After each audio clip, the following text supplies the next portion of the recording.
Hello നമസ്കാരം. അജയൻ്റെ രണ്ടാം മോഷണം എന്ന ചിത്രത്തിൻ്റെ 12ാം ദിവസത്തെ കേരള ബോക്സ് ഓഫീസ് കളക്ഷൻ റിപ്പോർട്ടാണ് ഇന്നൊരു വീഡിയോ ഭാഗത്ത്. വീഡിയോയിൽ മുൻപ് വീഡിയോ ലൈക്ക് ചെയ്യുക, ചാനൽ സബ്സ്ക്രൈബ് ചെയ്യാൻ വേണ്ടി ശ്രമിക്കുക. ടൊവിനോ തോമസ്, ബേസിൽ ജോസഫ് എന്നൊക്കെ പ്രധാന കഥാപാത്രങ്ങളായ ചിത്രമായിരുന്നു അജയൻ്റെ രണ്ടാം മോഷണം. ചിത്രത്തിന് മികച്ചൊരു പോസിറ്റീവ് റെസ്പോൺസ് തന്നെയാണ് 12ാം ദിവസവും പുറത്തുകൊണ്ടിരിക്കുന്നത്. എല്ലാ സിനിമാ പ്രേമികളും ഒരേപോലെ ചിത്രത്തിൻ്റെ കളക്ഷൻ റിപ്പോർട്ടും അറിയാൻ വേണ്ടി കാത്തിരിക്കുകയായിരുന്നു. ഇന്ന് 12ാം ദിവസവും ചിത്രത്തിന് അത്യാവശ്യം ബുക്കിംഗ് നടക്കുന്നതുകൊണ്ട് തന്നെ കേരളത്തിൽ നിന്ന് മാത്രം 1 കോടിക്ക് മുകളിൽ കളക്ഷൻ നേടിയെടുക്കാൻ വേണ്ടി സാധിക്കുമെന്നാണ് ട്രാക്കിംഗ് റിപ്പോർട്ടുകൾ സൂചിപ്പിക്കുന്നത്.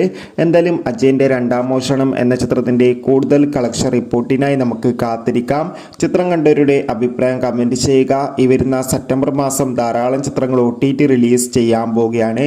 നമ്മുടെ ചാനൽ ഭാഗം പരിശോധിച്ചാൽ നിങ്ങൾക്ക് ആ വീഡിയോയ്ക്ക് കാണാൻ വേണ്ടി സാധിക്കും. അതൊക്കെ ഒന്ന് കാണാൻ വേണ്ടി ശ്രമിക്കുക. കൂടുതൽ സിനിമാ വാർത്തകൾക്കായി ചാനൽ ഇപ്പോൾ തന്നെ സബ്സ്ക്രൈബ് ചെയ്യുക.